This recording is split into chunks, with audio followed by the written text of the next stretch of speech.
The screen glows with a sterile white light as the banking app unlocks. You stare at the bold numbers, watching the balance update to include this month's interest payout. It is a comforting ritual, a digital sanctuary, where your money sits supposedly insulated from the chaos of the outside world. The number goes up by exactly $2.14, a tiny victory triggering a deep sense of security. But that glowing screen is a masterclass in psychological misdirection. Behind the clean interface lies an architecture designed to create an illusion of progress. You are looking at a nominal figure, a static measurement of currency that feels safe precisely because it never visibly drops. Yet, outside the sterile borders of your smartphone, the physical reality of what those numbers mean is shifting beneath your feet. The immediate fallout of this illusion happens every time you buy groceries or pay a utility bill. While the nominal number in your traditional savings account creeps upward, the real amount of goods that money can buy is actively shrinking. This is the invisible bleed of your purchasing power, a symptom of inflation, and a quiet surrender of the hours you worked to earn that cash. You are losing ground every single day, even as your bank sends congratulatory emails about your growing balance. The account is not a vault holding its value. It is a bucket with a microscopic hole in the bottom. While you carefully budget your expenses, the actual leverage of your stored capital is quietly leaking away into the broader economy. This reality directly challenges the conventional wisdom handed down across generations. We are taught from childhood to work hard, spend less than we earn, and put the rest in the bank to build a secure future. It is a deeply ingrained moral script, a promise from our parents and grandparents that diligent saving is the ultimate path to financial freedom. Realizing that this safe path is mathematically flawed triggers a profound sense of betrayal. Diligent savers wake up one day to find that their sacrifice bought them stagnation, not freedom. The frustration is visceral when you understand that playing by the oldest rules of personal finance is actually guaranteed your financial decline. You did everything right, yet you are somehow poorer than you were 5 years ago. To understand why this happens, we must isolate the true purpose of cash sitting in a bank. That money is an emergency fund, a vital financial shock absorber designed strictly for life's sudden surprises. It is the capital you deploy when your car transmission completely fails on a Tuesday morning, or when an unexpected medical bill arrives. Its only job is to prevent a bad day from becoming a catastrophic decade of debt. A critical error occurs when we confuse this short-term safety net with a long-term wealth-building strategy. An emergency fund is an insurance policy, and insurance policies cost money to maintain. The false expectation that this static pool of cash will somehow grow into a retirement nest egg traps millions in a cycle of diminishing returns. You cannot use a basic deposit account to outpace the rising cost of living. The mechanism behind this trap becomes clear when you trace the exact path of a deposited dollar. When you transfer your paycheck into savings, the bank does not place those bills into a labeled lockbox in a subterranean vault. Your deposit is immediately weaponized. Within seconds, your money is pooled with other deposits and pushed out the back door of the institution. The bank takes the cash you deposited for safekeeping and instantly lends it to other customers to fund 30-year mortgages and high-interest auto loans. They charge those borrowers 7, 8, or even 9% interest for the privilege of using your money. In return for supplying the raw material for these lucrative deals, the bank pays you a microscopic fraction of a percent. The direct outcome of this lending process is one of the most powerful wealth-generating engines in the modern world, but it is not generating wealth for you. The bank pockets the massive difference between what they charge the borrower and what they pay you, a financial metric known as the spread. They use your conservative nature and locked-up capital to build massive corporate profits. You take on the invisible risk of your money losing its buying power, while the institution takes on the visible reward of compound growth. The traditional account is not structurally designed to build your wealth at all. It is a carefully engineered mechanism designed to harvest your liquidity, transforming your stagnant savings into the bank's active, aggressive market leverage. Yet blaming the local bank branch for this lopsided arrangement only scratches the surface of the mystery. The bank is merely playing a game with rules written far above the level of individual branch managers.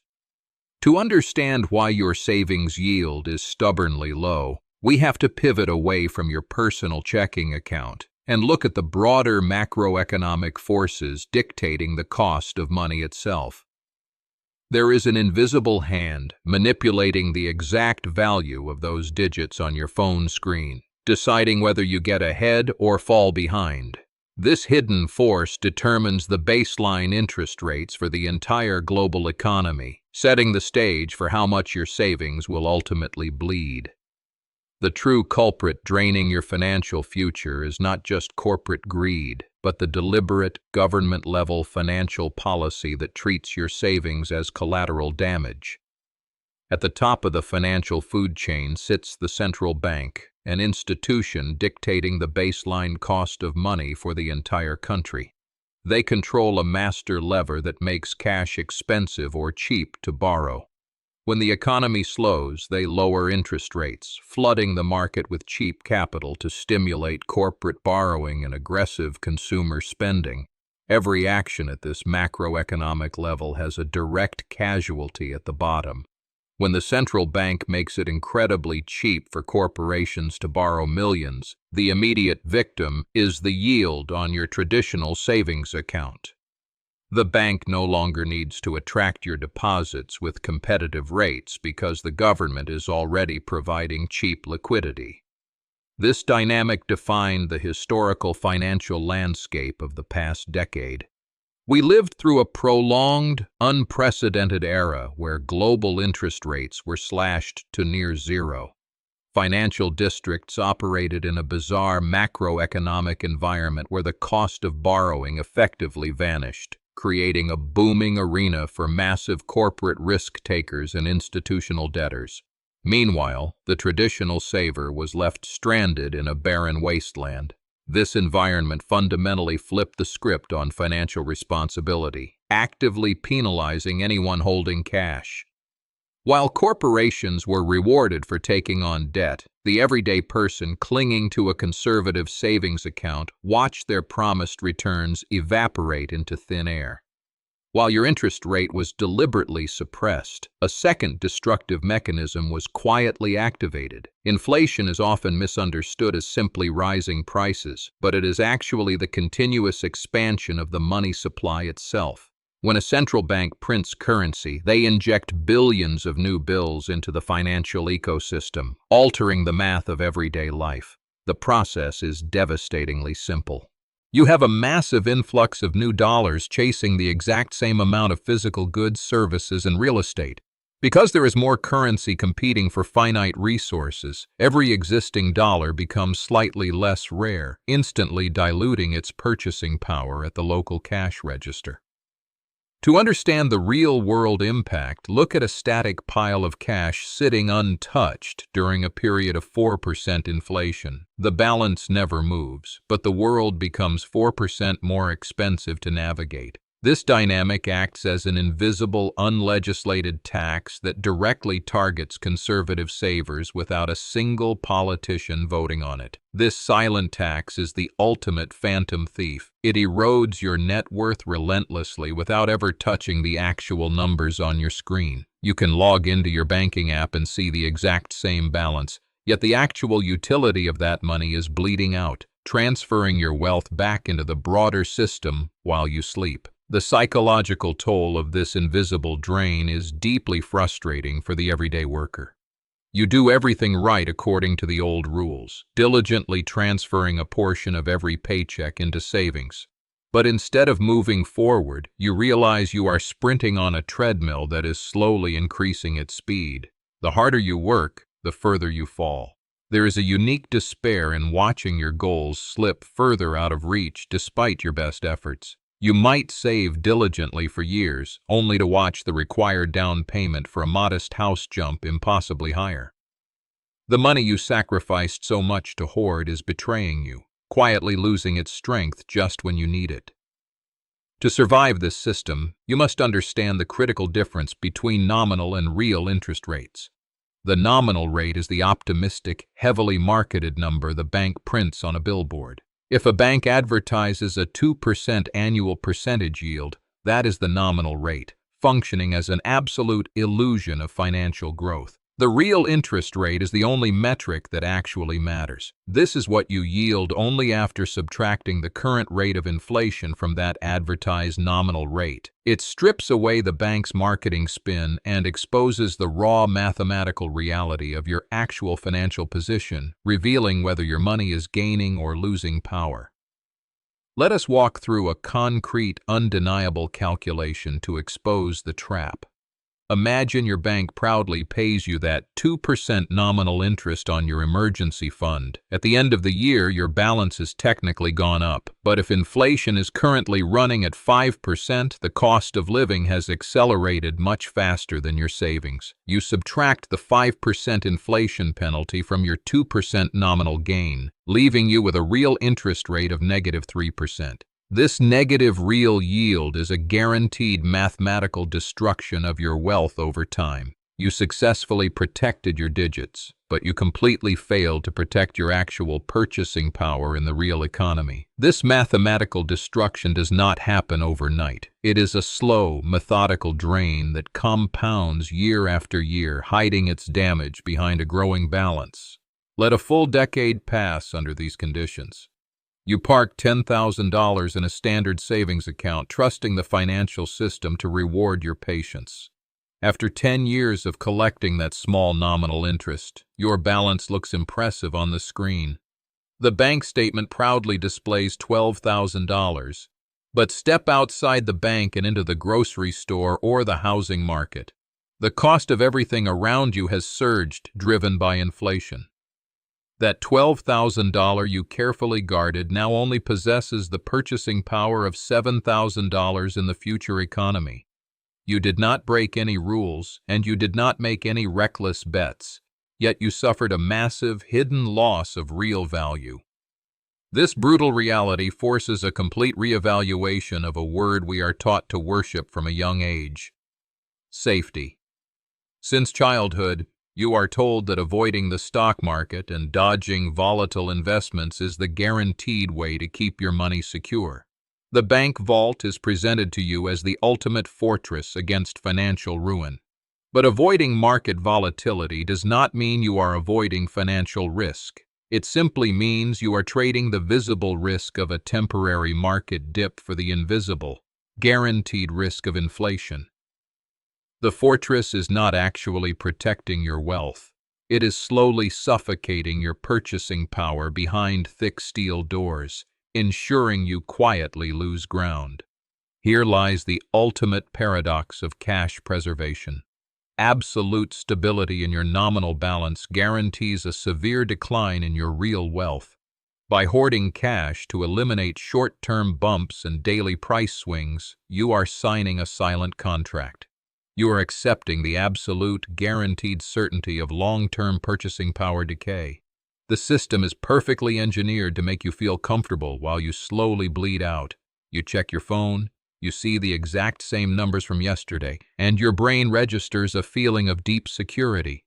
But that feeling is a psychological trick. While the digits remain safely frozen in place, the global economy is moving forward, leaving your static pile of cash behind. In recent years, the financial industry realized people were waking up to this trap. Their solution was a massive marketing pivot toward the modern high-yield savings account. Suddenly, the internet was flooded with aggressive advertisements from digital-only banks offering slick apps and the illusion of a better deal.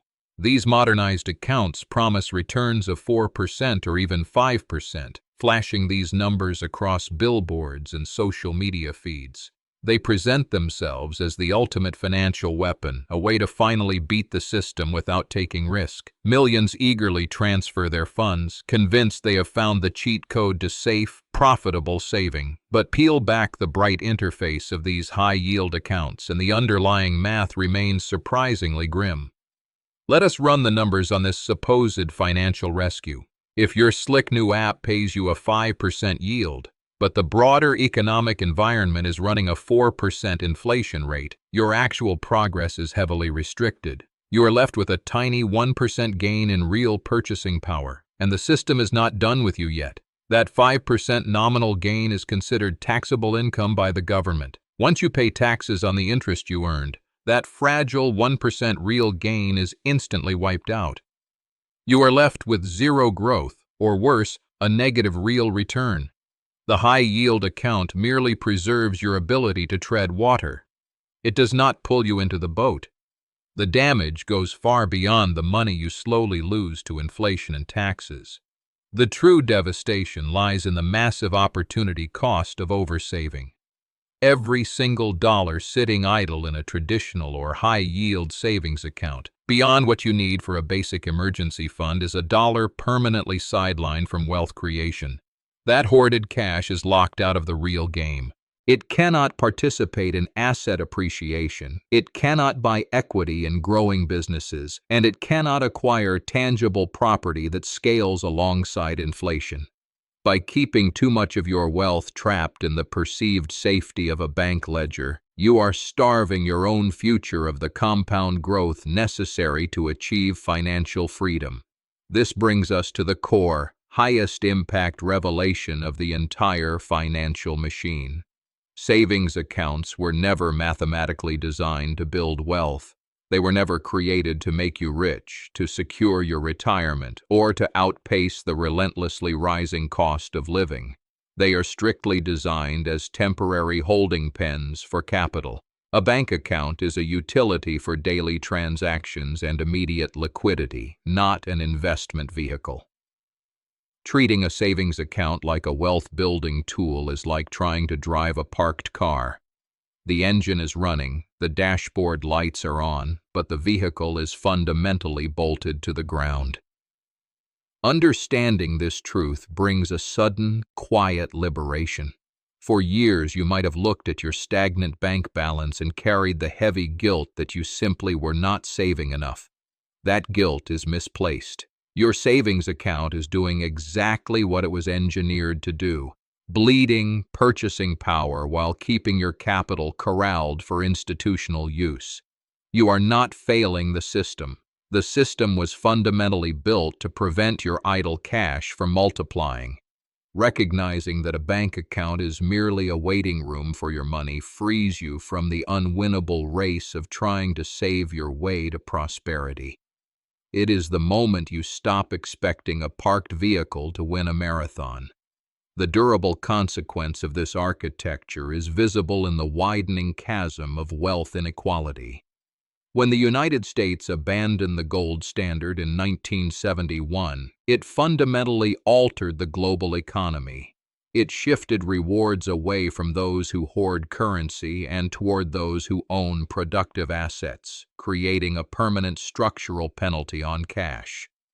This policy framework guarantees that the money supply will continually expand to manage national debts.